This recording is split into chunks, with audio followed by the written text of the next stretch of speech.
Hello everyone, hope you are doing well and high in your spirits. So PT 365 polity का ये पहला class है जिसमें हम इसका फर्स्ट सेक्शन जो कि इश्यूज रिलेटेड टू कॉन्स्टिट्यूशन है वो करेंगे। अगर आप कहीं और से कर रहे हैं please keep doing that, but अगर आपने अब तक स्टार्ट नहीं किया है या फिर यू हैव एनी इश्यूज तो that will be resolve in this video series that I ensure. आपसे एक ही एक्सपेक्टेशन है कि आप प्लीज़ इन क्लासेस को थॉरली सुनेंगे, समझेंगे, ट्राई टू मेक नोट्स, क्योंकि ये बिल्कुल डायग्रामेटिक एंड बुलेट फॉर्मेट में बनाया गया है। और इमीडिएटली इस क्लास के बाद इमीडिएटली जाकर के आप 365 का जो ये सेक्शन है उसको एक बार पढ़ लेंगे, चीज़ें क्लियर हो जाएंगी। एंड जो भी आपको टास्क दिया जाता है, जो भी आर्टिकल्स पढ़ने को कहा जाता है या फिर नए अमेंडमेंट्स पढ़ने को कहा जाता है, प्लीज़ डू दैट, तभी आप बेनिफिट उठा पाएंगे। Otherwise you know it's very well कि डायरेक्ट क्वेश्चन PT 365 से आना it's rare, you know. Okay, so पहला जो इशू है बेसिक स्ट्रक्चर डॉक्ट्राइन का, वी ऑल नो कि ये किस केस में, केशवानंदा भारती केस में प्रोपाउंड किया गया था। इशू क्या था, पिटीशन इंपॉर्टेंट है कि केरला गवर्नमेंट ने कुछ कंपल्सरी लैंड एक्विजिशन से रिलेटेड एक्ट्स लाए थे और इनको 9th शेड्यूल में प्लेस कर दिया था। And we all know that उस समय 9th शेड्यूल में कोई भी एक्ट प्लेस किया जा रहा था तो that was immune of judicial review. So इसके बेसिस पे एक पिटीशन आया था सुप्रीम कोर्ट में कि जो केरला गवर्नमेंट का ये जो एक्ट है ये वायोलेटिव है article 25, 26 and 31 of the constitution के। And at the same time इसमें 25th, 24th and 29th amendment के वैलिडिटी को क्वेश्चन किया गया था। ये तीनों आप नोट डाउन करेंगे और ये 3 आर्टिकल आपके लिए इम्पोर्टेंट है। So what is article 25? Article 25 आपको फ्रीडम देता है कि आप अपने रिलीजन को फ्रीली प्रोफेस कर सकते हैं, प्रैक्टिस कर सकते हैं एंड प्रोपागेट कर सकते हैं। आपको basically freedom of conscience and free profession of your religion दिया जाता है। ये आपका जो राइट है ये एब्सोल्यूट नहीं है, ये सब्जेक्ट है, subject to public order, morality and health, ठीक है, and subject to other provisions of this part. यानी जो आर्टिकल 25 है या फिर फ्रीडम ऑफ रिलीजन है ये सब्जेक्ट टू अदर राइट्स भी है। क्लियर है ये? Now come to 26, article 26। Article 26 में बेसिकली आपको फ्रीडम दिया जाता है आपके रिलीजियस अफेयर्स को मैनेज करने का। सो आप जो हैं अगर किसी पार्टिकुलर आप जो हैं किसी भी पार्टिकुलर सेक्शन के रिलीजियस डोमिनेशन को इस्टेब्लिश एंड मेंटेन कर सकते हैं। आप इसके अफेयर्स को रेगुलेट कर सकते हैं। आप जो हैं मूवेबल और immovable property acquire and on भी कर सकते हैं और साथ में ऐसी प्रॉपर्टी को एडमिनिस्टर कर सकते हैं। सो basically you should read this articles in detail. आप जब जाएंगे आपसे पढ़ेंगे कि ओके आर्टिकल 26 जो है freedom to manage the religious affairs देता है, subject to public order, morality and health. जो public order, morality and health है ये सारे राइट ऑफ रिलीजन में जो आपके आर्टिकल 25 से 28 तक के जो फंडामेंटल राइट्स है उस पर एप्लीकेबल है। सो you should be very thorough with this articles. And article 31 क्या है? आर्टिकल 31 जो है कंपल्सरी एक्विजिशन ऑफ प्रॉपर्टी से रिलेट करता था, जो कि 44th कॉन्स्टिट्यूशन अमेंडमेंट एक्ट 1978 से इसको अमीट कर दिया गया एंड राइट ऑफ प्रॉपर्टी को लीगल राइट बनाया गया सेम अमेंडमेंट से। एंड इसको आर्टिकल 300A के अंदर प्लेस किया गया है। क्लियर है ये? तो दीज 3 आर्टिकल्स वेयर वायोलेटिव। पिटिशनर्स का कहना था कि आर्टिकल 25, 26 एंड 31 वायोलेट हो रहे हैं। एंड कौन कौन से अमेंडमेंट्स थे that will be dealing with later. तो ये इशू था सुप्रीम कोर्ट के सामने। सुप्रीम कोर्ट ने जो 24th अमेंडमेंट है इसकी वैलिडिटी को अपहोल्ड किया कि ओके जो 24th अमेंडमेंट क्या था कि कॉन्स्टिट्यूशन अमेंडमेंट जो है ये लॉ नहीं है under article 13 of the constitution. So parliament जो है कॉन्स्टिट्यूशन को अमेंड कर सकती है। क्लियर है? तो सुप्रीम कोर्ट ने कहा कि यस फाइन, जो कॉन्स्टिट्यूशन अमेंडमेंट है ये लॉ नहीं है। तो ये अभी का करेंट पोजीशन ये है कि constitutional amendments are not law. ये क्वेश्चन आपसे पूछा जा सकता है, बेसिक सा क्वेश्चन है। सो यस, कोर्ट ने 24th अमेंडमेंट की वैलिडिटी जो है अपहेल्ड कर दी, कहा कि yes parliament can amend any part of the constitution including fundamental rights, but यहाँ पे कैविएट कोर्ट ने इंट्रोड्यूस किया that this amending power of the parliament is subject to basic structure of the constitution. 24th amendment के validity को upheld करने के साथ साथ कोर्ट ने एक कैविएट इंट्रोड्यूस किया that this your amending power is subject to basic structure of the constitution. So पहला जो आउटकम है कि उन्होंने 24th अमेंडमेंट की वैलिडिटी को अपहेल्ड किया, that yes constitution amendment is not law under article 13। आपका टास्क है आर्टिकल 13 में लॉ का क्या डिफिनीशन है उसको थॉरली पढ़ना। यहाँ पे दिया हुआ है कि लॉ जो है आपका ordinance, order, bylaw, rules, regulation, customs, ये सारी चीज़ें आप इसको एक बार डिटेल में पढ़ेंगे and please note down it. Now come to the second outcome. Second outcome जो हमने देखा कि यस बेसिक स्ट्रक्चर डॉक्ट्राइन को इंक्लूड किया गया था। कोर्ट ने कहा कि बेसिक स्ट्रक्चर वो एसेंशियल फीचर्स हैं जिनके बिना कॉन्स्टिट्यूशन अपना एसेंस मेंटेन नहीं कर पाएगा। जो फाउंडिंग फादर्स के कुछ एलिमेंट्स थे, कुछ एसेंस थे, कुछ विजन्स थे, उन विजन्स को रिटेन करना बहुत ज़रूरी है। आप कॉन्स्टिट्यूशन को with the changing time modify कर सकते हैं, अल्टर कर सकते हैं, कुछ एब्रोगेशन कर सकते हैं कॉन्स्टिट्यूशन में, बट जो फाउंडिंग फादर का विज़न है उनकी एलिमेंट्स के फॉर्म में उनको रिटेन करना एज सच बहुत ज़रूरी है, तभी वो कॉन्स्टिट्यूशन का जो एडिफिस है वो मेंटेन हो पाएगा। So this basic structures are basically those elements, right. Explicitly कहीं भी मेंशन नहीं है कॉन्स्टिट्यूशन में, बेसिक स्ट्रक्चर वर्ड ही मेंशन नहीं है। ये जुडिशरी की, सुप्रीम कोर्ट की अपनी फिलॉसफी है, अपनी डॉक्ट्राइन है। और क्या आएगा, what comes under basic structure, ये जुडिशियल प्रीरोगेटिव है, बेसिकली सुप्रीम कोर्ट का प्रीरोगेटिव है टू डिटरमाइन कि what comes under basic structure. ठीक है। सो सेकेंड आउटकम था कि introduction of basic structure. Now judicial review, Kesavananda judgment से सुप्रीम कोर्ट ने कहा कि जो जुडिशियल रिव्यू है ये आपका बेसिक फीचर है। सो आप इसको लॉ बना के अमेंडमेंट करके इसको आप इन्फ्रीज नहीं कर सकते, राइट। सो यहाँ से जुडिशियल रिव्यू को बेसिक फीचर स्टैब्लिश किया गया। कोर्ट ने प्रियम्बल पे भी ऑब्जर्वेशंस दिए क्योंकि preamble is a integral part of the constitution, और इसकी अमेंडेबिलिटी पे भी बात हुई क्योंकि इन केशवानंदा भारती केस दो बातें हुई। प्रियम्बल जो है पार्ट है कॉन्स्टिट्यूशन का, अगर कॉन्स्टिट्यूशन का पार्ट है तो जैसे कॉन्स्टिट्यूशन अमेंड किया जा सकता है वैसे प्रियम्बल भी अमेंड किया जा सकता है।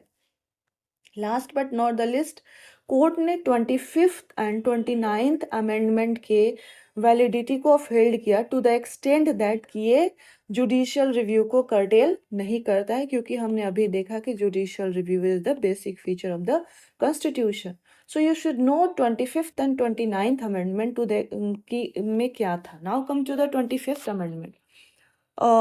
25th अमेंडमेंट से राइट ऑफ प्रॉपर्टी को कर्टेल किया गया था, कोर्ट ने इसको अपहेल्ड किया।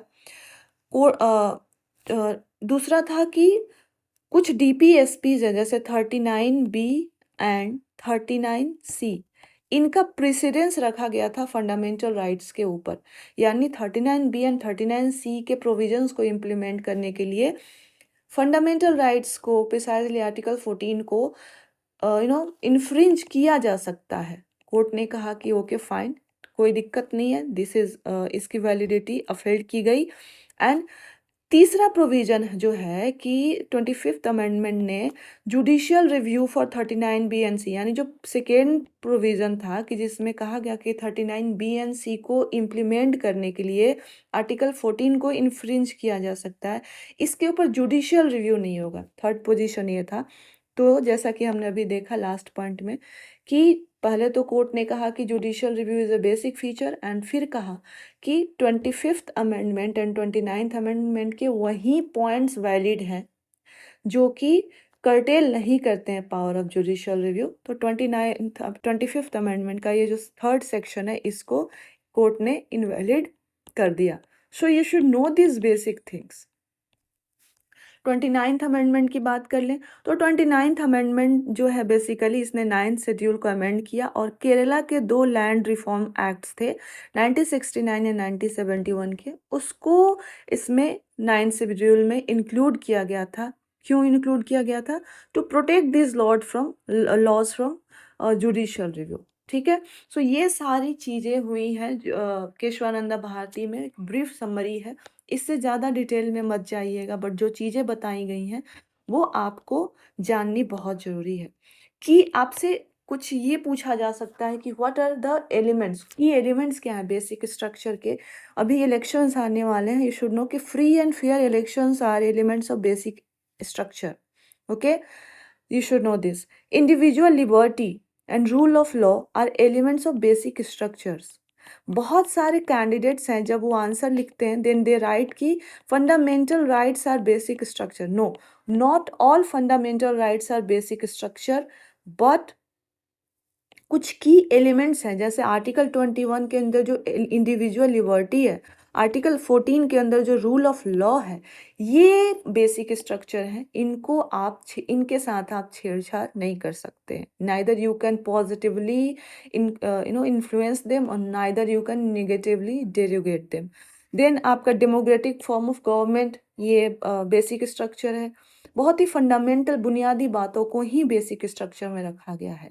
ठीक है, जो आपका सेक्युलर एंड फेडरल कैरेक्टर है कॉन्स्टिट्यूशन का, ये एस.आर. बोमाइन जजमेंट में सुप्रीम कोर्ट ने कहा था कि secularism is a basic structure of the constitution. तो कुछ elements of basic structure you should no, and you should also know that entire fundamental right it is not a basic structure. Please avoid the background noise. Now इसी basic structure से related recent news है कि all India जजेस association case में supreme court ने independence of district judiciary को basic structure declare कर दिया है। क्लियर है? ऑल इंडिया जजेस एसोसिएशन केस ये रिसेंटली हुआ था जिसमें सुप्रीम कोर्ट ने डिस्ट्रिक्ट जुडिशरी के इंडिपेंडेंस को बेसिक स्ट्रक्चर डिक्लेयर कर दिया है।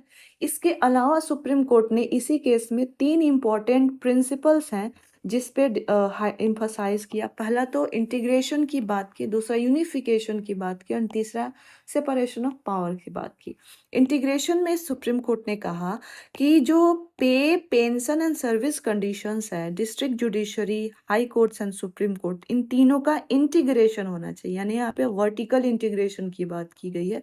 यूनिफिकेशन की बात में सुप्रीम कोर्ट ने कहा कि डिफरेंट स्टेट्स में जो इक्विवेलेंट पोस्ट्स हैं उनके सर्विस कंडीशंस में यूनिफिकेशन होने चाहिए। यहाँ पे हॉरिजॉन्टल यूनिफिकेशन की बात की गई है and separation of power between executive and excuse me legislative wing, that we all know. ठीक है, इम्पॉर्टेंट क्या है आपको कि यू शुड नो कि independence of district judiciary is a basic structure of the constitution. Now we come to no, हम कुछ important provisions देख लेते हैं डिस्ट्रिक्ट जुडिशरी के बारे में। जो हाईएस्ट डिस्ट्रिक्ट जुडिशरी जो होती है, हाईएस्ट जुडिशियल अथॉरिटी होती है डिस्ट्रिक्ट में।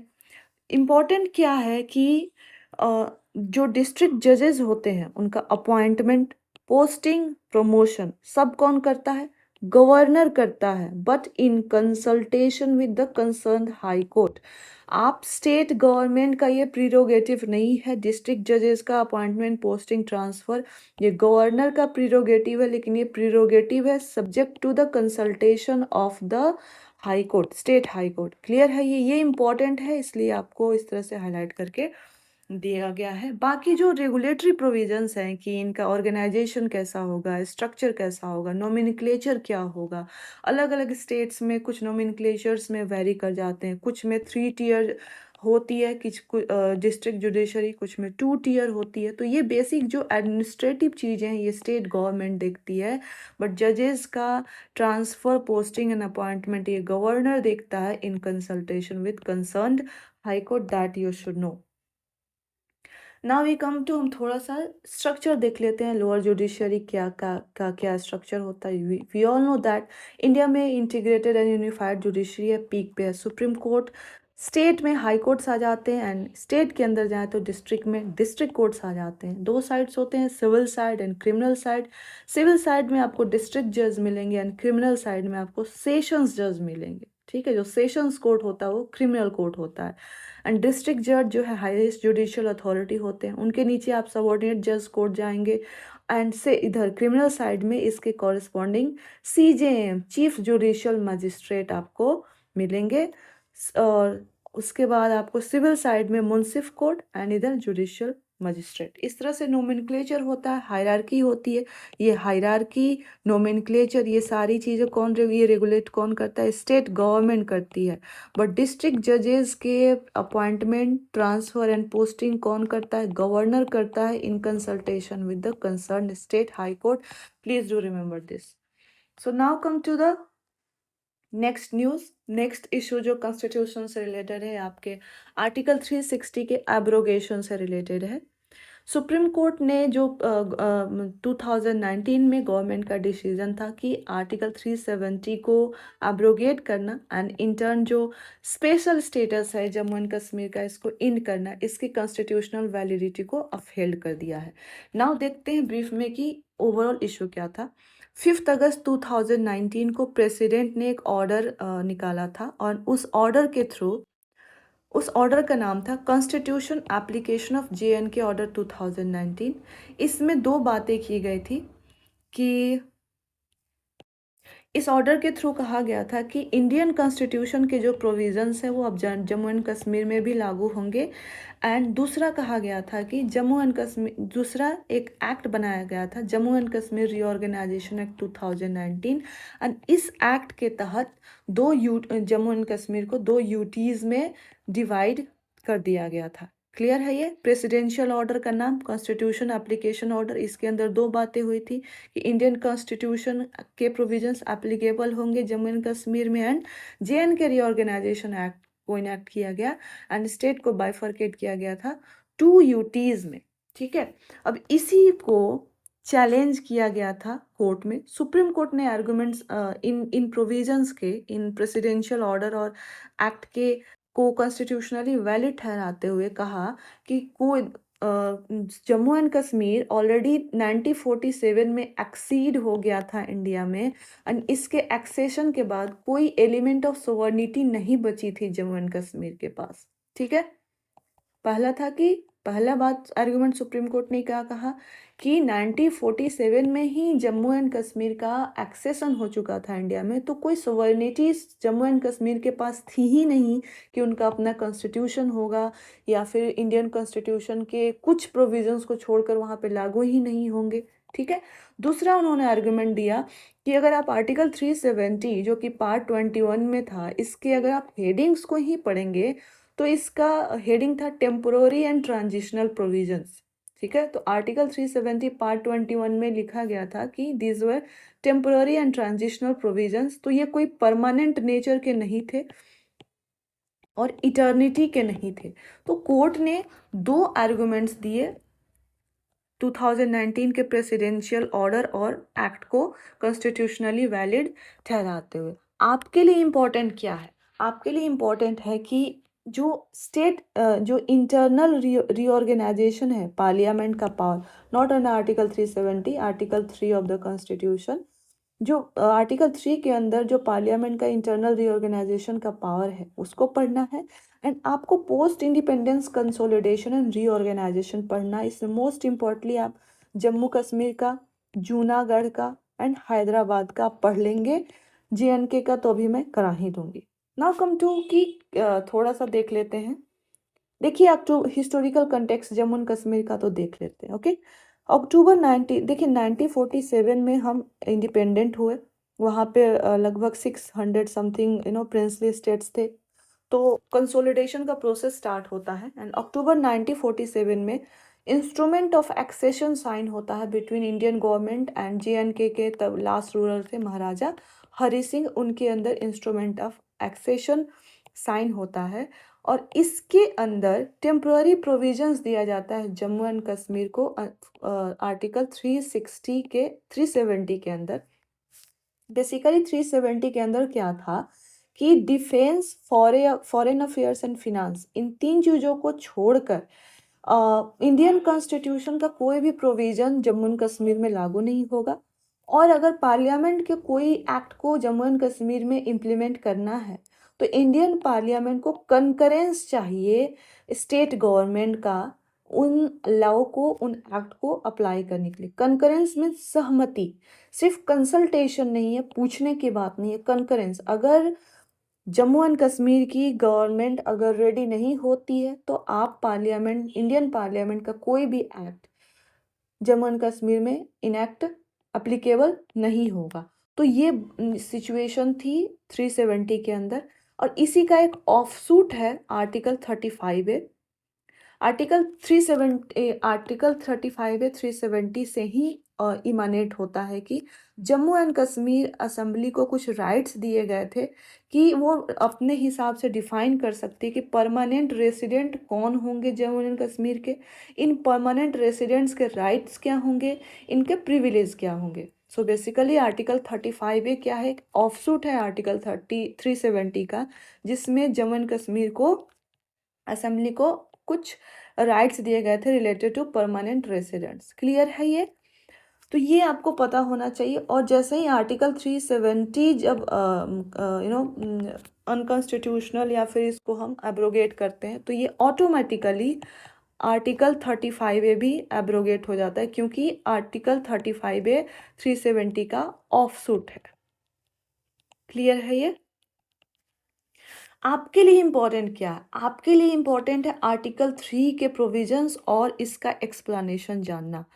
ब्रीफली जो रीऑर्गेनाइजेशन से रिलेटेड है, पार्लियामेंट जो है एक्ट बनाकर किसी भी स्टेट को कार्व कर सकती है, रीऑर्गेनाइज कर सकती है। ये किसी भी स्टेट के एरिया के को इंक्रीज या डिक्रीज कर सकती है, किसी भी स्टेट के बाउंड्री को इंक्रीज या डिक्रीज कर सकती है, या फिर नाम को चेंज कर सकती है, प्रोवाइडेड ऐसे बिल को पार्लियामेंट में इंट्रोड्यूस करने से पहले प्रेसिडेंट का प्रायर रिकमेंडेशन बहुत ज़रूरी है। प्रेसिडेंट का रिकमेंडेशन लेना पड़ेगा, एंड प्रेसिडेंट रिकमेंडेशन देने से पहले ऐसे बिल को उन स्टेट लेजिस्लेटिव असेंबली में रिफ़र करेंगे जो कि अफेक्ट होने वाली है।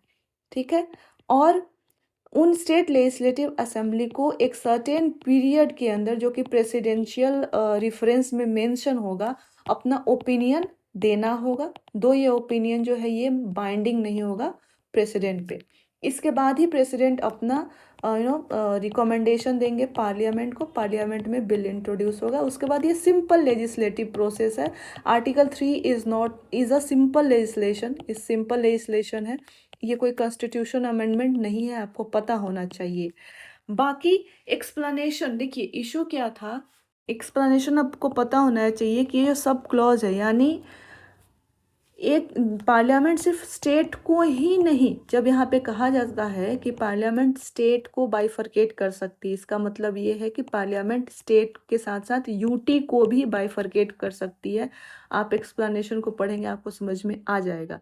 लेकिन यहाँ पे एक कैविएट है, A to E में जहाँ जहाँ स्टेट है वहाँ पे स्टेट मतलब यूटी है, लेकिन जब ये प्रोविज़ो हम पढ़ते हैं आर्टिकल 3 का, वहाँ पे state does not mean UT.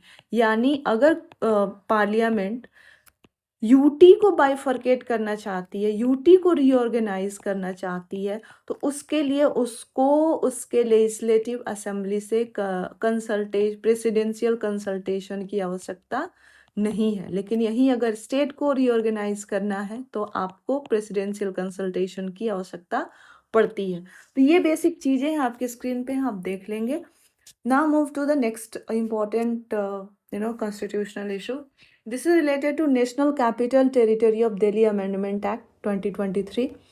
इसके अंदर बेसिकली 4 थीम्स पे हम डिस्कस करेंगे। पहला तो NCCSA का क्रिएशन हुआ, एक स्टैट्यूटरी बॉडी है। कुछ डिस्क्रिशनरी पावर्स दिए गए हैं एलजी को, देखेंगे को प्राइमेसी टू एलजी कुछ पार्ट्स। अगेन यहाँ पे ये फर्दर एक्सटेंशन है बेसिकली डिस्क्रिशनरी पावर का, एंड यहाँ पे अगेन मिनिस्टर्स को सब्जुगेट कर दिया गया है एलजी के, कि आप जब मिनिस्टर्स मैटर्स को डिस्पोज करेंगे तो उनको एलजी से रेफरेंस लेना पड़ेगा। तो चलिए देखते हैं, एक एक करके प्रोविजंस को देखते हैं। सबसे पहले देखते हैं NCCS है, national capital civil services authority. एक स्टैट्यूटरी बॉडी बनाई गई है, इसका कंपोजिशन देख लेते हैं। इसका कंपोजिशन, NCCS का जो चेयरमैन होगा वो दिल्ली का चीफ मिनिस्टर होगा। इस body national capital civil services authority के जो सेक्रेटरी होगा वो प्रिंसिपल होम सेक्रेटरी होगा एंड चीफ सेक्रेटरी इसके मेंबर होंगे। तो बेसिकली 3 मेंबर की ये बॉडी है। एक CM है जो कि चेयरमैन है, secretary, principal home secretary and chief secretary इसके सेक्रेटरी एंड मेंबर्स हैं। Now come to the main provisions. इस बॉडी का काम क्या है? NCCS का काम है कि रिकमेंडेशंस करेगा LG को related to transfer, posting, vigilance, etc.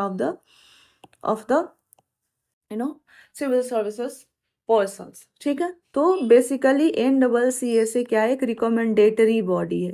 किसको रिकमेंड करेगा? LG को रिकमेंड करेगा related to transfer, posting and vigilance. ठीक है, अब डिसीजन किस बेसिस पे लिया जाएगा? डिसीजन जो होगा वो किस बेसिस पे लिया जाएगा? On the basis of majority of the members present and voting. ठीक है, जिस समय डिसीजन लिया जा रहा है उस समय जो मेंबर्स प्रेजेंट है और उस बेसिस पे डिसीजन लिया जाएगा। इशू क्या था कि जो यहाँ पे हमने देखा कंपोजिशन में, जो principal home secretary and chief secretary, ये दोनों कौन अपॉइंट करेगा? सेंट्रल गवर्नमेंट अपॉइंट करेंगी। ठीक है, तो यहाँ पे सेंट्रल गवर्नमेंट की बेसिकली हर जगह से चल रहा है, इसलिए यहाँ पे कंट्रोवर्सी था। ये आपके प्री में इम्पॉर्टेंट नहीं है, बट कहानी जरूरी है ताकि आपको याद रहे कि ये जो चीफ सेक्रेटरी है, principal secretary and chief secretary, ये दोनों कौन अपॉइंट करेगा? सेंट्रल गवर्नमेंट अपॉइंट करेंगे। डिसीजंस किस बेसिस पे होगा? मेजोरिटी के बेसिस पे होगा। इस बॉडी का काम क्या है? रिकमेंडेटरी बॉडी है, LG को ये रिकमेंड करेगा। क्लियर है ये? सो NCCS के बारे में this much you should no. कुछ डिस्क्रिशनरी पावर्स दिए गए हैं LG के पास। कुछ ऐसे मैटर्स हैं जिन पे उसको डिस्क्रिशन है, जैसे कि वैसे एरिया जहाँ पे दिल्ली की लेजिस्लेटिव असेंबली के पास कंपिटेंस नहीं है, वहाँ पे LG के पास डिस्क्रिशन है। LG उस पर अपने डिस्क्रिशन में एक्ट कर सकता है। या फिर ऐसे एरिया जो कि डेलीगेट किए गए हैं LG को, वहाँ पे भी वो डिस्क्रिशन में एक्ट कर सकता है। कुछ ऐसे लॉ, कोई ऐसा एक्ट है जो कि वारंट करता है कि LG जो है डिस्क्रिशन में एक्ट करे, वहाँ पे भी LG के पास डिस्क्रिशन है। अगर LG कोई जुडिशियल या क्वासी जुडिशियल फंक्शन एक्सरसाइज करता है, वहाँ पे भी LG के पास डिस्क्रिशन है। तो एक तरह से वास्ट डिस्क्रिशनरी पावर ये जो एक्ट है ये LG लेफ्टिनेंट गवर्नर को ऑफ दिल्ली को कॉन्फर करता है। क्लियर है ये? Now come to primacy to LG। Primacy to LG कुछ नहीं है, फर्दर एक्सपेंशन है डिस्क्रिशनरी रोल का LG का। क्लियर है? लेफ्टिनेंट गवर्नर ऑफ दिल्ली के पास पावर दिया गया है कि वो जो हमने देखा कि NCCS बेसिकली क्या है? एक रिकमेंडेटरी बॉडी है। तो NCCS अगर रिकमेंडेशन करती है LG को, तो LG या तो उस रिकमेंडेशन को अप्रूव कर सकता है या फिर रिटर्न कर सकता है रिकंसिडरेशन के लिए। क्लियर है ये? और कहीं कोई डेडलॉक होता है, LG और NCCS के बीच में कोई डेडलॉक का सिचुएशन होता है या फिर डिफरेंस ऑफ ओपिनियन होता है, तो यहाँ पे भी LG के पास डिस्क्रिशन है कि उसका डिसीजन जो होगा फाइनल होगा। Hope it is making sense to you and I congratulate you अगर आप यहाँ तक डिस्कशन में पहुँच गए हैं तो। Now come to the last thing, that disposal of matters by ministers. Basically day to day administration की बात की गई है कि अगर कुछ की एरियाज़ हैं जहाँ पे जो प्रायर ओपिनियन जो है LG का, ये लेना नेसेसरी है, मैंडेटरी है मिनिस्टर्स के लिए। जैसे कि कोई ऐसे मैटर है जो जिससे दिल्ली की पीस एंड ट्रैंक्विलिटी इफेक्ट हो रही है, या फिर कोई ऐसा मैटर है जो जिससे कि दिल्ली सेंटर, सुप्रीम कोर्ट या फिर अदर स्टेट गवर्नमेंट के बीच में रिलेशंस इफेक्ट हो रहे हैं। इवन अगर आप जो दिल्ली की लेजिस्लेटिव असेंबली है उसको भी समन करना है, प्रोरोग करना है या फिर डिसॉल्व करना है, इन सारी चीज़ों में जो LG है, लेफ्टिनेंट गवर्नर का प्रायर ओपिनियन लेना मैंडेटरी है। क्लियर है ये? और जिसमें डिस्क्रिशनरी पावर है एलजी का, अगर उस मैटर्स पे अगर कोई एक्ट बनाना है या फिर कोई एक्शन लेना है तो ऑफ कोर्स प्रायर ओपिनियन तो लेना जरूरी है। So this act basically reduces जो काउंसिल ऑफ मिनिस्टर्स हैं दिल्ली के, वो एक एडवाइजरी बॉडी के बेसिस पे रिड्यूस कर देते हैं। Anyways this will be discuss in mains. Now we come to, हम थोड़ा सा ये तो आपसे पूछा जा सकता है, प्रोविजंस आपसे पूछा जा सकता है क्योंकि वास्ट पावर्स डेलीगेट किए गए हैं एलजी को। आपसे दिल्ली के एडमिनिस्ट्रेशन के बारे में और आर्टिकल 239 ए के बारे में, 69 कॉन्स्टिट्यूशन अमेंडमेंट के बारे में, दिल्ली को स्टेटहुड कब दी गई, दिल्ली लेजिस्लेटिव असेंबली का मिनिमम स्ट्रेंथ क्या है, ये सारी चीज़ें आपको पता होना चाहिए। Please note down these things. सबसे पहले बात करें तो 1951 में स्टेट रीऑर्गेनाइजेशन के पहले स्टेट्स को डिफरेंट कैटेगरीज में कैटेगराइज किया गया था, तो तब दिल्ली को पार्ट सी में रखा गया था। क्लियर है? 1952 में, ये इम्पोर्टेंट है, जो दिल्ली लेजिस्लेटिव असेंबली है ये 1952 में बनी थी और वहाँ पर इलेक्टेड सीएम था। ठीक है, 1956 में आते हैं और 1956 में स्टेट रीऑर्गेनाइजेशन एक्ट आता है और दिल्ली को यूटी का स्टेटस दिया जाता है और इसका गवर्नेंस आर्टिकल 239 के अंदर होता है। Please read article 239। आर्टिकल 239 जो है यूटीज के एडमिनिस्ट्रेशन की बात करता है। Please read it. Cut to 1991, S Balakrishnan committee appoint की जाती है। Just a minute. यस, 1991 में एस बालाकृष्णन कमेटी अपॉइंट की जाती है और इसके रिकमेंडेशन पे कॉन्स्टिट्यूशन में 69th अमेंडमेंट इंट्रोड्यूस किया जाता है।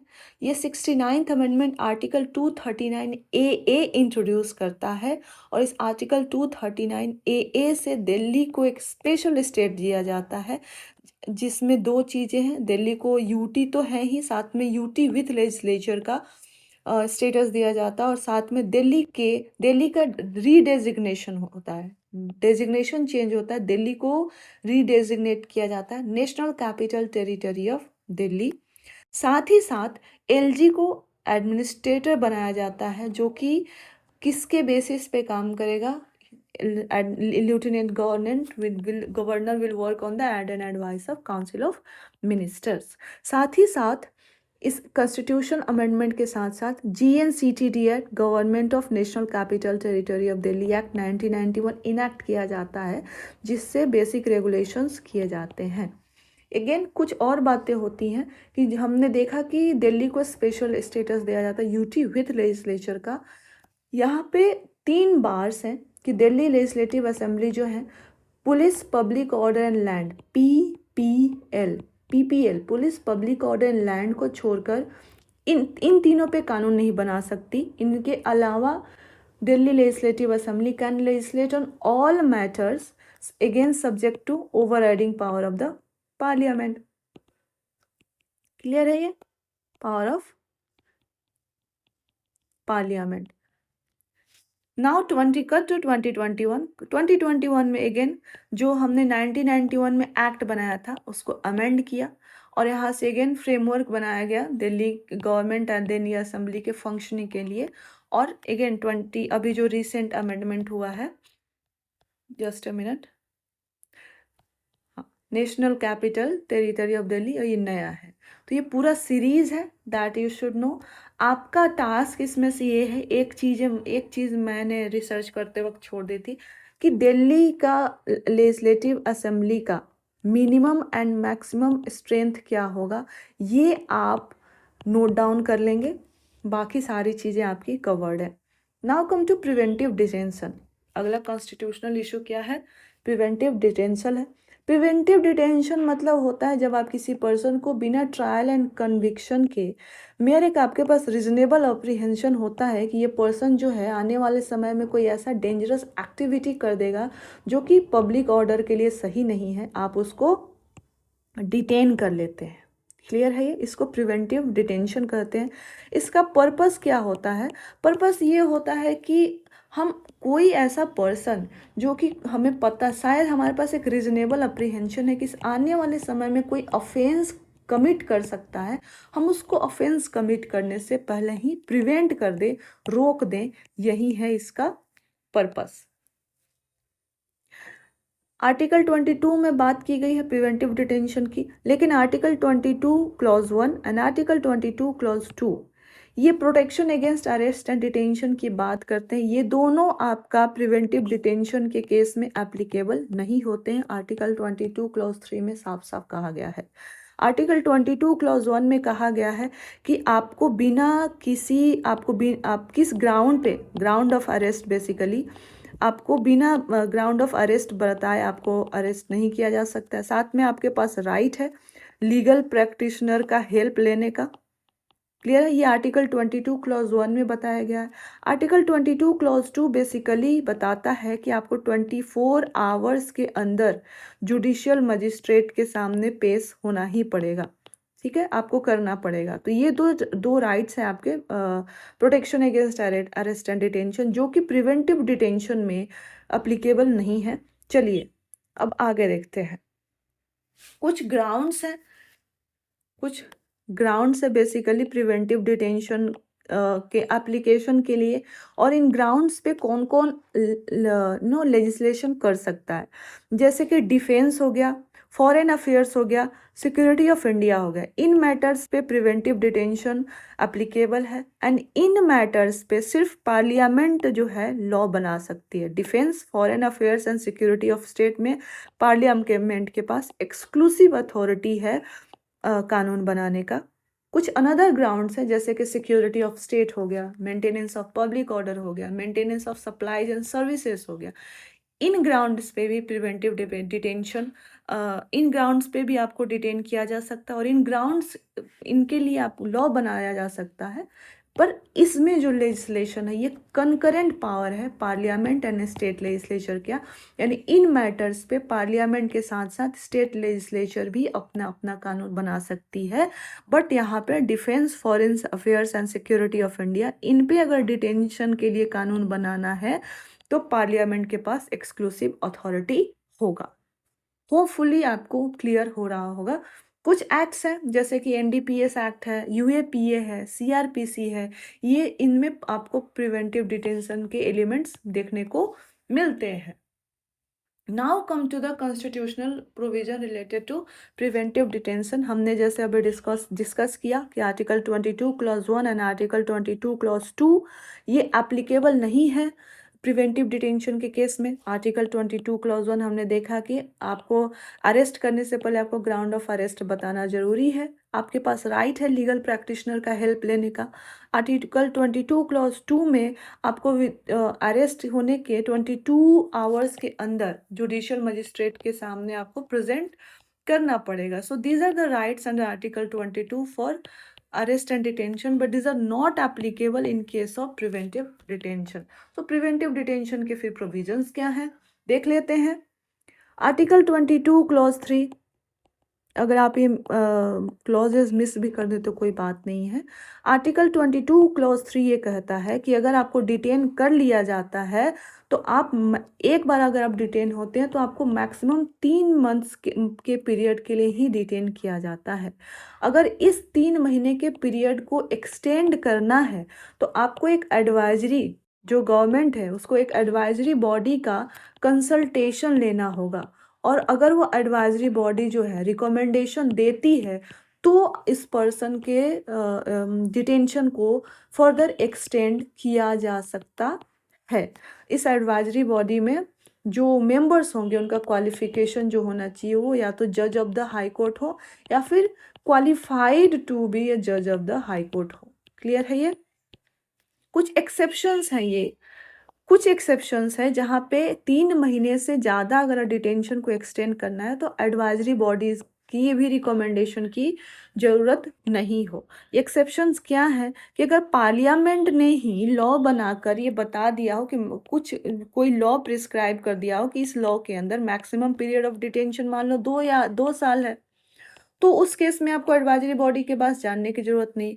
या फिर कुछ सर्कमस्टांसेस बता दिया हो कि इन ग्रेव सिचुएशंस में आपका मैक्सिमम डिटेंशन 3 महीने से ज़्यादा होगा, या फिर वो पीरियड बता दे या फिर सर्कमस्टांसेस बता दे कि इन सिचुएशन में डिटेंशन कंटिन्यू रहेगा, आपको एडवाइजरी बॉडी के पास जाने की आवश्यकता नहीं है। तो ये एक्सेप्शन है, ये पार्लियामेंट प्रोवाइड कर सकती है लॉ बना के।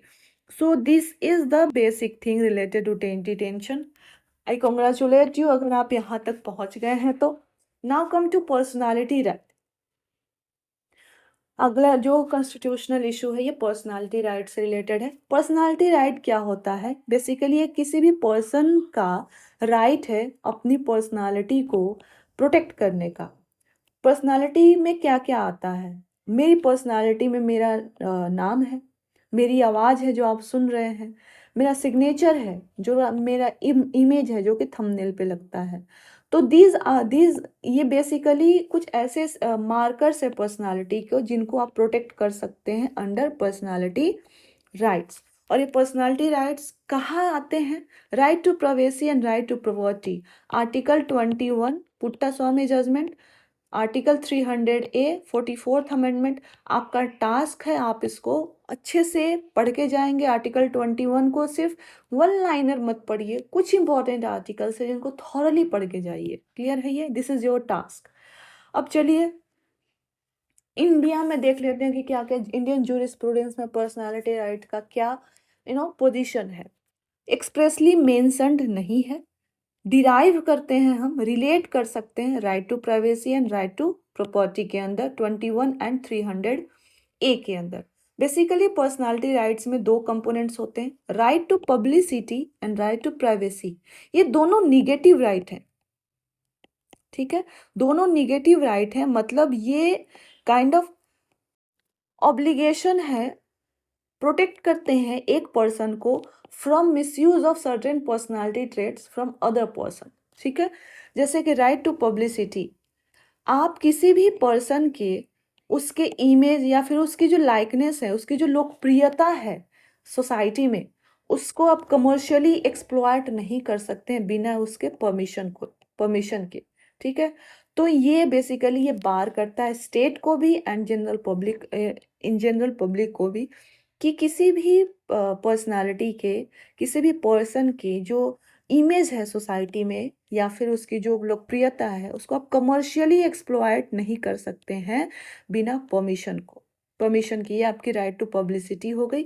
और ये बेसिकली गवर्न किया जाता है ट्रेडमार्क एक्ट्स और कॉपीराइट एक्ट से, आप इसमें रिलेट कर सकते हैं क्योंकि हमने अभी देखा कि डायरेक्ट कहीं मेंशन नहीं है। Now come to right to privacy. Again ये निगेटिव राइट है। राइट टू प्राइवेसी में क्या है? अगेन आपके पास राइट है कि आपकी जो पर्सनालिटी है ये पब्लिकली रिप्रेजेंट ना हो बिना आपके परमिशन के। Again both these are negative rights.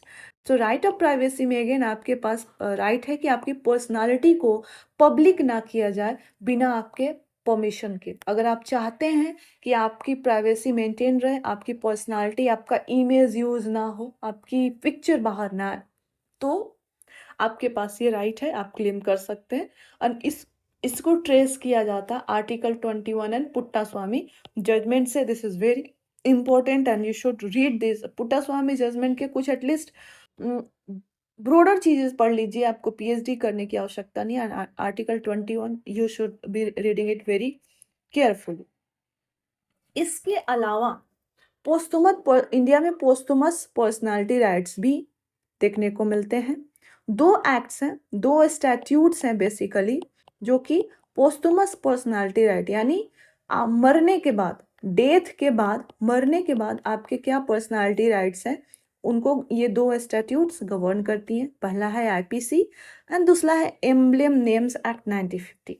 पहले आईपीसी के अंदर देख लेते हैं कि अगर किसी भी डिकीज्ड पर्सन के अगेंस्ट कोई डेरोगेटरी रिमार्क होता है या फिर रिप्रेजेंटेशन होता है तो आईपीसी के अंदर आप डिफेमेशन सूट फाइल कर सकते हैं। तो इस तरह से पोस्टुमस पर्सनालिटी राइट आईपीसी जो है प्रोटेक्ट करता है।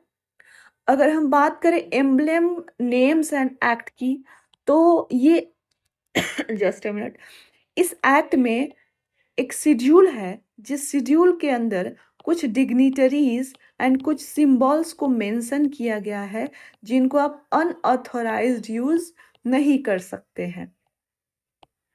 ठीक है, एम्बलेम्स एंड नेम्स एक्ट 1950 के अंदर एक शेड्यूल में कुछ डिग्निटरीज के नाम है, कॉन्स्टिट्यूशनल डिग्निटरीज के नाम है एंड कुछ सिंबल्स मेंशन है जिनका अनऑथराइज्ड यूज आप नहीं कर सकते हैं।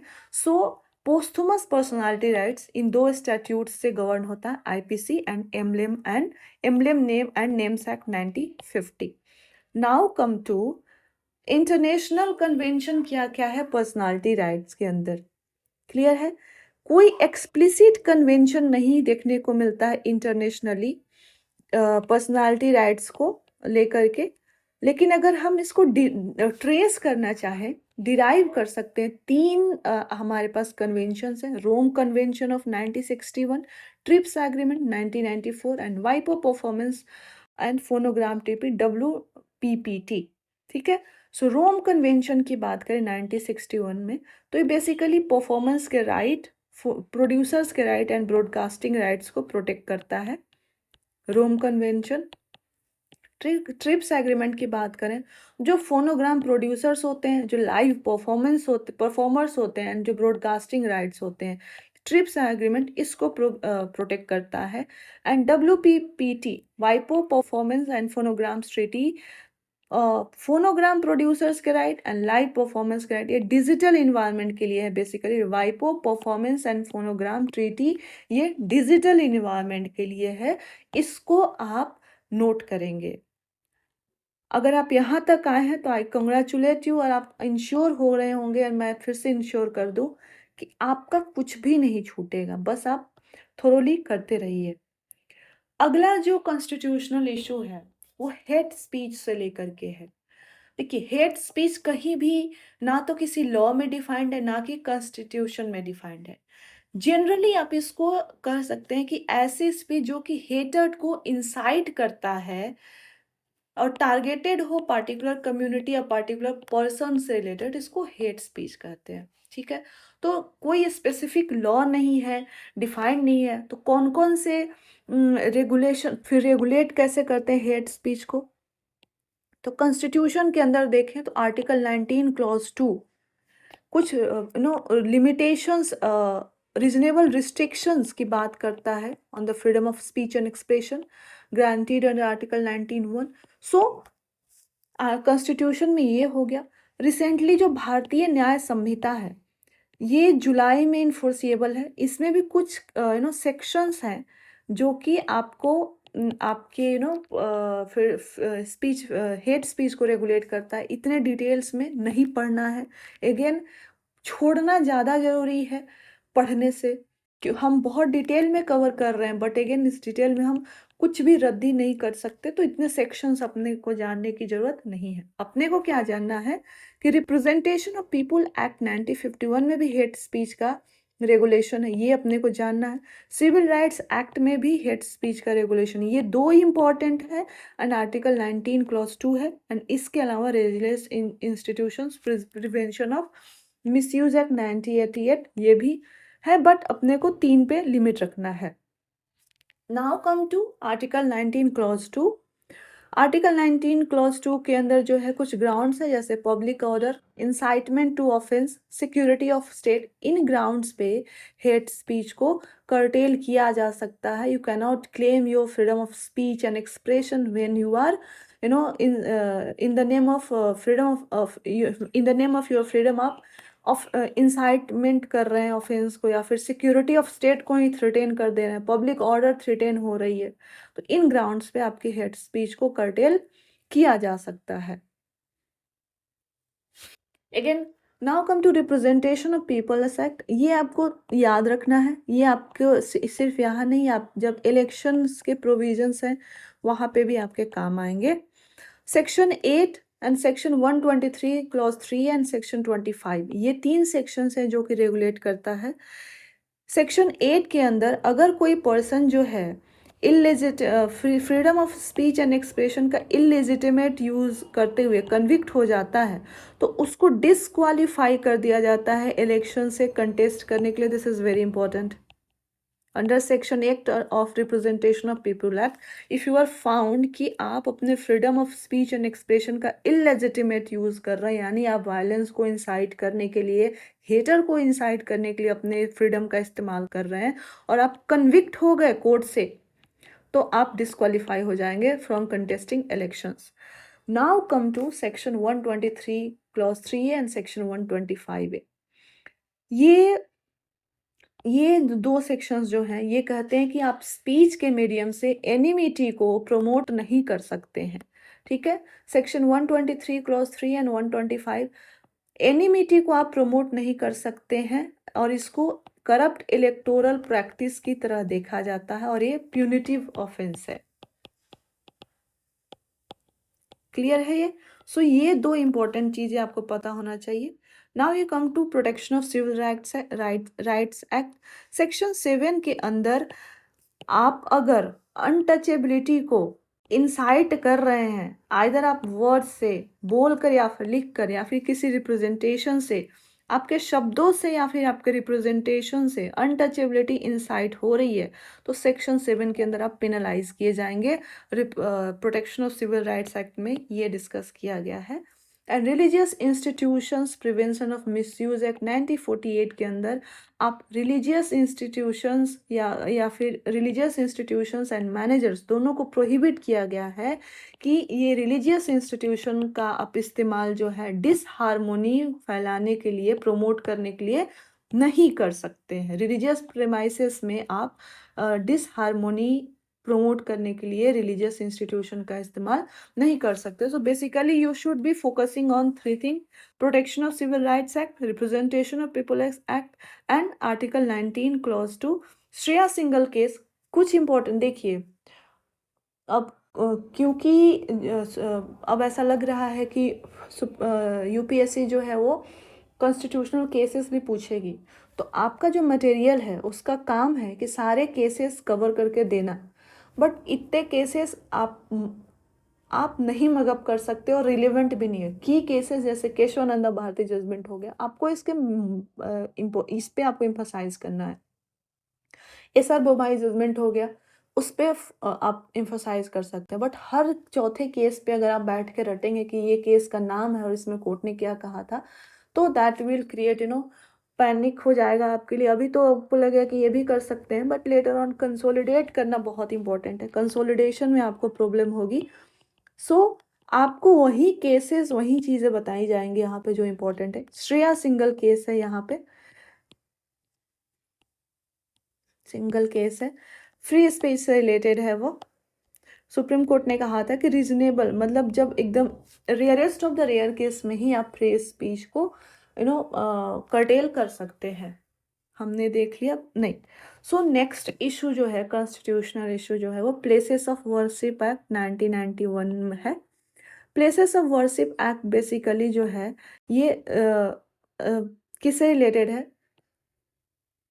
जो प्लेसेस ऑफ वर्शिप हैं उनके रिलीजियस कैरेक्टर को मेंटेन करने की बात करता है, ठीक है। प्लेसेस ऑफ वर्शिप एक्ट क्या करता है? जो रिलीजियस कैरेक्टर है प्लेसेस ऑफ वर्शिप के, उनको मेंटेन करने की बात करता है। ये स्टेट पे ड्यूटी इम्पोज करता है कि स्टेट जो है उनके रिलीजियस कैरेक्टर को मेंटेन करने की कोशिश करेगा। और किसी भी प्लेस ऑफ वर्शिप का रिलीजियस कैरेक्टर क्या होगा? वही होगा जो 15 अगस्त 1947 को उसका था। अगर 15 अगस्त 1947 को कोई मॉस्क था तो मॉस्क ही रहेगा, कोई टेम्पल था तो टेम्पल ही रहेगा। आप इनको कन्वर्ट नहीं कर सकते हैं, बेसिकली यही एसेंस है। प्लेसेस ऑफ वर्शिप एक्ट के अंदर एक निगेटिव एब्लिगेशन है और एक पॉजिटिव ऑब्लिगेशन है। निगेटिव ऑब्लिगेशंस पर्सन्स के ऊपर है कि आप कन्वर्ट करने की कोशिश नहीं कर सकते हैं एक रिलीजियस डोमिनेशन को दूसरे में। अगर टेम्पल को आप मॉस्क नहीं बना सकते, मॉस्क को टेम्पल नहीं बना सकते, ये निगेटिव ऑब्लिगेशन पर्सन्स के ऊपर है। एंड पॉजिटिव ऑब्लिगेशन है स्टेट के ऊपर। स्टेट जो है ड्यूटी बाउंड है प्लेसेस ऑफ वर्शिप के रिलीजियस कैरेक्टर को मेंटेन करने के लिए। Hope it is making sense to you. कुछ एग्जेम्पशंस हैं, जैसे कि जो अयोध्या का डिस्प्यूटेड साइट था, ये एग्जेम्पशंस था। जो भी मोनूमेंट्स या फिर साइट्स हैं, ये ancient monuments and archaeological sites act से इसके अंदर जो भी साइट्स या फिर मोन्यूमेंट्स आते हैं तो ये एक्सेप्शंस हैं, ठीक है। अगर कोई एक बार डिस्प्यूट फाइनली सेटल्ड हो गया तो आप उसको दोबारा नहीं ला सकते, तो ये एक एग्जेम्पशन है। तो basically places of worship act में इतना ही है। पेनाल्टी की बात कर ले प्लेसेस ऑफ वर्शिप एक्ट में, तो अगर आप किसी भी प्लेस ऑफ वर्शिप का उसका जो कैरेक्टर चेंज करने को, उसको कन्वर्ट करने की बेसिकली कोशिश करते हैं प्लेस ऑफ वर्शिप की, तो आपको 3 इयर्स का फाइन प्लस 3 इयर्स का इम्प्रिजनमेंट प्लस फाइन हो सकता है। Now come to the last section, other important news. Other important news में 8th शेड्यूल रहा है न्यूज़ में, क्योंकि ओडिशा ने रिकमेंड किया कि उसकी जो कुई लैंग्वेज है उसको 8th शेड्यूल में इंक्लूड किया जाए। सो इम्पॉर्टेंट आपके लिए है 8th शेड्यूल को जानना। 8th शेड्यूल की बात करें तो इसमें जितने भी ऑफिशियल लैंग्वेजेस हैं उनको इंक्लूड किया जाता है। करेंटली कितने लैंग्वेज है? 22 हैं, ओरिजिनली 14 थे। एंड जो मोस्ट रिसेंट हैं बोडो, डोंगरी, मैथिली, संथाली, BDMS याद रखेंगे आप। मोस्ट रिसेंट जो है BDMS 92nd अमेंडमेंट 2003 से इंक्लूड किए गए थे। प्लीज़ इतना ही याद रखिएगा, ज़्यादा मगअप करने की कोशिश ना करिएगा कि इससे पहले भी कौन थे, है ना, वो याद नहीं हो पाएगा। Your mind has limited capacity और पढ़ने को पूरा जहान है। तो ये सारी चीज़ें recently Bodo, Dongri, Maithili, Santhali 92nd amendment act 2003 से इंट्रोड्यूस किया गया था 8th शेड्यूल में। अब 8th शेड्यूल में जाने अगर कोई लैंग्वेज को डाला जाता है तो उसका बेनिफिट क्या है? एक तो कि भाई गवर्नमेंट का सपोर्ट मिलता है इसके प्रमोशन में, साहित्य अकेडमी का रिकॉग्निशन मिलता है उस लैंग्वेज को, और उस लैंग्वेज के जो लिटरेचर उनका वाइडर ट्रांसलेशन होता है। वाइडर ट्रांसलेशन होगा तो क्या होगा? रीच ज़्यादा होगी, राइट। उसके बाद पार्लियामेंट और असेंबली डिबेट इन लैंग्वेजेस में हो सकते हैं, जो 8th शेड्यूल में लैंग्वेज है। तो आपसे इनडायरेक्टली पूछा जा सकता है कि पार्लियामेंट और असेंबली डिबेट्स कितने लैंग्वेज, नंबर ऑफ लैंग्वेज पूछा जा सकता है। तो करेंटली तो 22 में हो सकता है। कुछ 8th शेड्यूल के लैंग्वेजेस आपको पता होने चाहिए, एटलीस्ट ये रिसेंट वाला जान लीजिए, हिंदी पता होना चाहिए, है ना। और कौन कौन से, क्योंकि आपसे पूछा जा सकता है ऑप्शन बना के कि बोडो में या फिर मान लीजिए डोगरी में पार्लियामेंट्री और स्टेट असेंबली डिबेट हो सकता है कि नहीं। आपसे ये भी पूछा जा सकता है कि ऐसा कहानी बना करके कि ओके मैथिली जो है ये तो बिहार का लैंग्वेज है, तो सिर्फ ये लिमिटेड है बिहार के असेंबली के लिए, या फिर ये इंडिया के किसी भी असेंबली में हो सकता है। तो ये सारी चीज़ें आपको इम्फोसाइज करने की ज़रूरत है। इसके अलावा 8th शेड्यूल लैंग्वेज में आप ऑल इंडिया कम्पिटिटिव एग्जाम्स दे सकते हैं। यूपीएससी के मेंस पेपर आप 8th शेड्यूल के लैंग्वेज में दे सकते हैं। और आरबीआई जो है करेंसी नोट्स पे भी 8th शेड्यूल के लैंग्वेज को यूज़ कर सकता है। तो basically these are the advantages of 8th schedule. अगर कोई लैंग्वेज को 8th शेड्यूल में इंक्लूड किया जाता है तो ये सारे एडवांटेजेस हैं और ये प्रोविज़न है, आप इतना याद रखिएगा। Now come to the 9th schedule. 9th schedule basically first amendment act 1951 से इंट्रोड्यूस किया गया था। रिलेटेड आर्टिकल आर्टिकल 31B आप याद रखेंगे। बेसिकली इसका एम था कि वैसे लॉज को, बेसिकली उस समय लैंड रिफॉर्म्स सरकार इनैक्ट कर रही थी, तो ऐसे बेसिकली था कि इन लॉज को 9th शेड्यूल में रख दिया जाए ताकि इनको जुडिशियल के रिस्क स्क्रूटनी से बचाया जा सके। अगर उस समय right to property fundamental right था, अगर आपको पता हो तो अब लैंड रिफॉर्म्स डायरेक्टली वायलेट करते थे राइट ऑफ प्रॉपर्टी को। तो उस समय सरकार ने फर्स्ट अमेंडमेंट ला करके 9th शेड्यूल इनेक्ट किया। आर्टिकल इम्पॉर्टेंट है 31B, और एम था कि जो भी इस एक्ट शेड्यूल में जो भी एक्ट्स प्लेस किए जाएंगे वो जुडिशियल रिव्यू के लिए ओपन नहीं होंगे। आप कोर्ट नहीं जा सकते कि मेरा फंडामेंटल राइट वायोलेट हो रहा है। कट टू आयर 2007 में एक आयर कोहेलो केस आता है और यहाँ पे एक डेट दिया जाता है 24 अप्रैल 1973। ये केशवानंदा भारती का केशवानंदा जजमेंट डे है। बेसिकली इस डेट को केशवानंदा जजमेंट आया था और कहा गया था कि जो जुडिशियल रिव्यू है ये बेसिक फीचर है कॉन्स्टिट्यूशन का। तो बेसिकली आयर कोहेलो केस में कहा गया कि 24 अप्रैल 1973 के बाद जो भी एक्ट्स फर्स्ट 9th शेड्यूल में इंट्रोड्यूस किए गए हैं, they are open to judicial scrutiny. 24 April 1973 Keshavananda judgment day, judicial review basic structure. कोई भी एक्ट इस डेट के बाद 9th शेड्यूल में इंक्लूड किए गए हैं, ये जुडिशियल स्क्रूटनी के लिए ओपन है। किस केस में कहा गया? IR कोहेलो केस में कहा गया है। Now come to another issue, right to silence के लिए राइट टू साइलेंस की बात की गई है। बेसिकली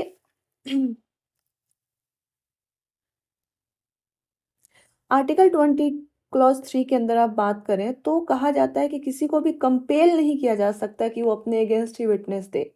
तो इसी कॉन्स्टिट्यूशनल जूरिस्प्रूडेंस को एक तरह से कोर्ट ने इस्टेब्लिश किया है कि जितने भी अक्यूज्ड हैं उनके पास राइट टू साइलेंस है। पुलिस स्टेशन में आप उनको कंपेल नहीं कर सकते हैं किसी भी क्वेश्चन को आंसर देने का, और अगर ऐसा होता, अगर आप कंपेल करते हैं पुलिस स्टेशन में, तो ये वायलेटिव होगा आर्टिकल 23 क्लॉज 3 का। और आर्टिकल 23 क्लॉज 3 क्या कहता है कि किसी को भी कंपेल नहीं किया जा सकता कि वो अपने अगेंस्ट ही विटनेस बने। No one can be compelled to be a witness against himself. ठीक है, ये सिर्फ क्रिमिनल प्रोसीजिंग, ये प्रोटेक्शन जो है, या फिर ये जो राइट है साइलेंस का, राइट टू साइलेंस, ये सिर्फ क्रिमिनल प्रोसीडिंग्स में एप्लीकेबल है, सिविल प्रोसीडिंग्स में एप्लीकेबल नहीं है।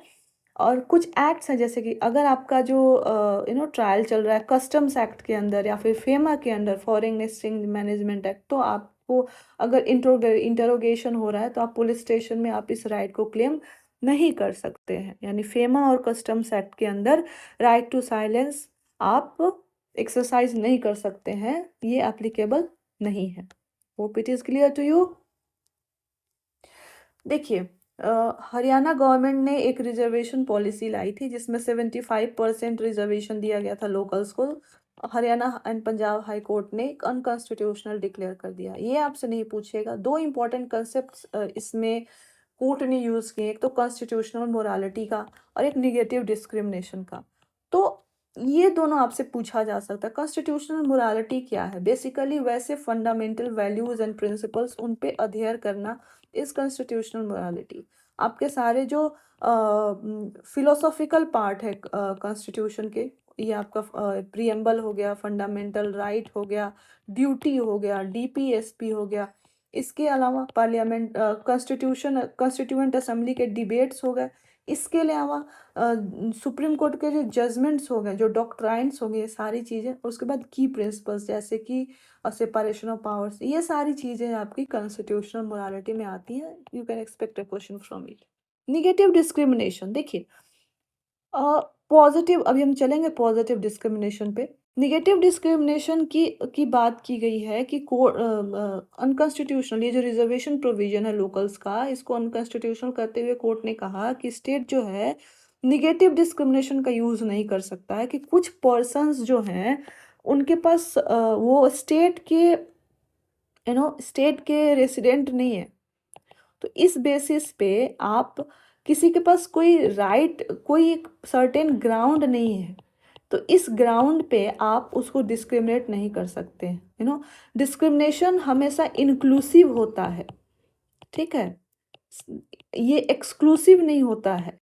एक्सक्लूसिव मतलब कि कुछ राइट्स नहीं हैं आपके पास तो आपको डिस्क्रिमिनेट किया जाएगा, ऐसा नहीं है। कुछ राइट्स, कुछ ग्राउंड्स हैं तभी आपको इंक्लूड किया जाएगा। सो जो पॉजिटिव डिस्क्रिमिनेशन है या फिर रिजर्वेशन, ये हमेशा इंक्लूसिव होता है, एक्सक्लूसिव नहीं होता है।